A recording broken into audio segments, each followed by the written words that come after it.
Good morning from the Evening Standard in London. Boris Johnson is under growing pressure from Tory MPs to reopen schools in England amid warnings that children have become the forgotten victims of the coronavirus pandemic. Education Secretary Gavin Williamson is expected this week to confirm that there will be no return to the classroom after the February half-term break, as ministers had hoped. Health Secretary Matt Hancock's refusal at the weekend to guarantee a return by Easter was met with frustration among some Conservative MPs.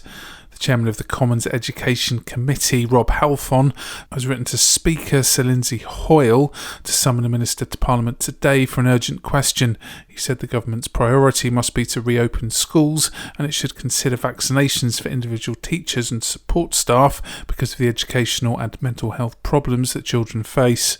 US President Joe Biden is set to reinstate COVID-19 travel restrictions on non-American travellers from the UK, Brazil, Ireland and 26 other European countries that allow travel across open borders. White House officials said that South Africa would be added to the restricted list today because of concerns about a variant of the virus that has spread beyond that nation. Mr. Biden is reversing an order from Donald Trump in his final days in office that called for the relaxation of the travel restrictions as of Tuesday.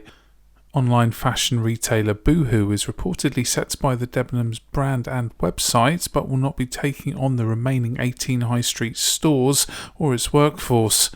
An announcement could be made as early as this morning, although both Boohoo and Debenhams have refused to comment on the reports. Today is set to start cold and bright across most of the UK, but forecasters have warned milder weather and the risk of flooding are just around the corner.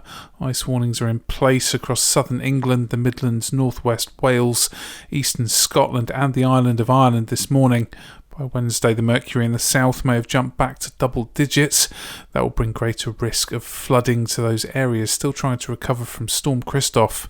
A policy largely barring transgender people from joining the US military is expected to be scrapped by Joe Biden. Donald Trump had ordered a ban in a tweet during his first year in office, and a source said his successor is set to issue an executive order reversing the Pentagon policy, possibly as early as today. And finally, Netflix is to produce a new fantasy film in Northern Ireland.